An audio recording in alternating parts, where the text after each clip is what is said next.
Salut, c'est Ben et bienvenue dans ce tuto où nous allons nous intéresser aux enums. Les enums nous permettent de créer un type défini par l'utilisateur. Alors là, je vais par exemple créer un contrat intelligent qui me permettra de gérer des produits. Donc on aura des étapes dans les produits, ce sera une espèce de site e-commerce et un produit pourrait être commandé, expédié ou livré. Donc là, je vais créer mon enum et je vais le nommer étape. Et l'étape, ça sera soit commandé, soit expédié, soit livré. Voilà.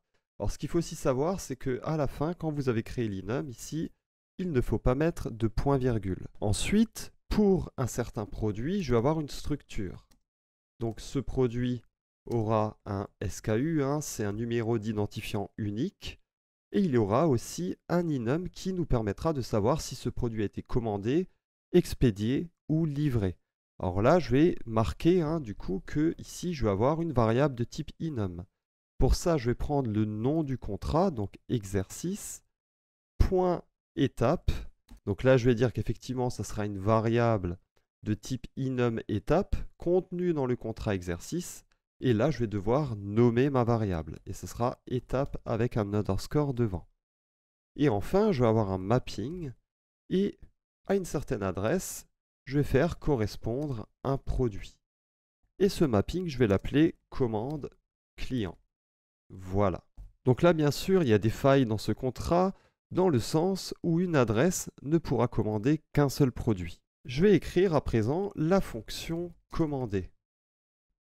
Voilà, adresse, c'est un client qui va commander un produit qui sera représenté par un numéro d'identifiant unique. Voilà, public. Et là, je vais vous apprendre une autre manière de gérer les structures. Donc pour créer une nouvelle structure et ensuite la faire corréler avec une adresse, je pourrais d'abord créer la structure. Donc la structure, c'est une structure de type produit. Ici, on voit bien que ma structure s'appelle produit. Memory P.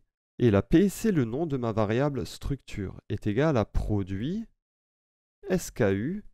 Et là, si je dis commander, ça veut dire que ici, je vais utiliser enum étape commandé. Donc je vais dire étape.commande. Je vais aller dans l'enum ici, dans l'enum étape, et je vais définir que ici, du coup, mon produit sera dans le statut commandé. Et ensuite, je vais dire dans le mapping commande client, pour une certaine adresse du client, je vais lui attribuer du coup la structure que je viens de créer. Voilà. Donc là, attention, j'ai juste mis le SKU en minuscule. Voilà, et là, ça marche nickel. OK. Et là, maintenant, je vais créer une fonction expédier. Donc pour une certaine adresse, un client, je vais expédier son produit. Alors puisqu'il n'y a qu'un produit qui est corrélé avec une adresse, je n'ai pas besoin de renseigner le SKU ici. Donc au niveau de la fonction expédier, je vais pouvoir dire que pour un certain client, donc voilà, là j'ai accès désormais à la structure produit, au niveau de l'étape, désormais ici, ce sera étape.expédier.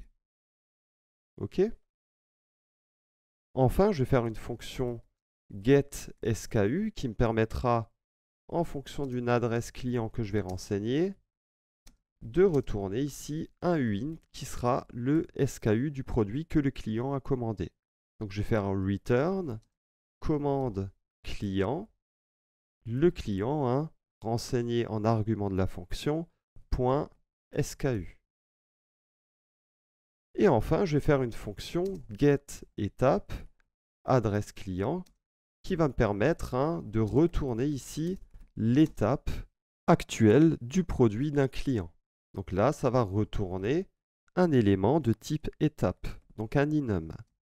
Et là, je vais faire return commande client client.étape. Donc pour résumer, j'ai des étapes de commande. Un produit peut être commandé, expédié ou livré. Je crée une structure produit. Chaque produit a un identifiant unique.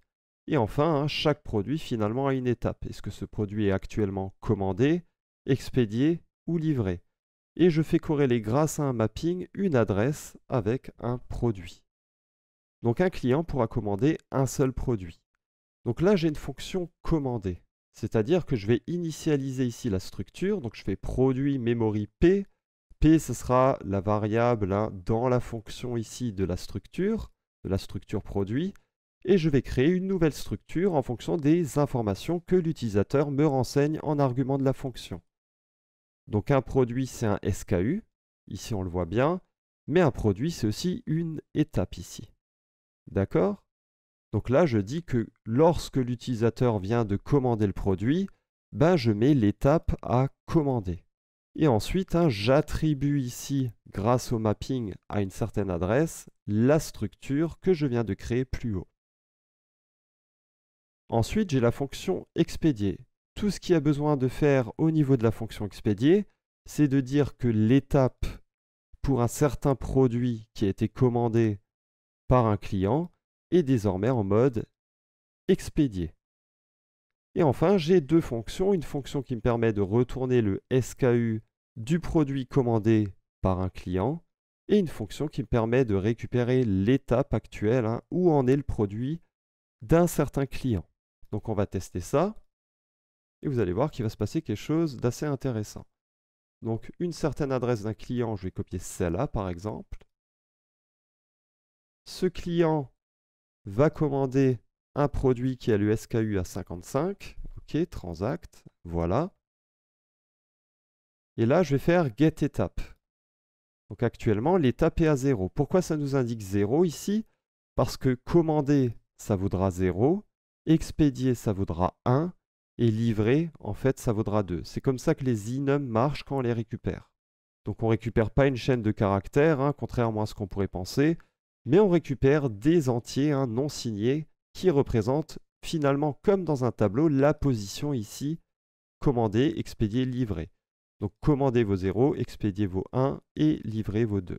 J'aurai aussi ma fonction getSKU, et là je renseigne effectivement l'adresse du client et j'obtiens le bon SKU. Si désormais expédier pour l'adresse d'un client, je l'exécute, quand je vais faire le getEtape, regardez, ça sera expédié, donc désormais le getEtape vaudra 1. On se retrouve dans la prochaine vidéo, à tout de suite.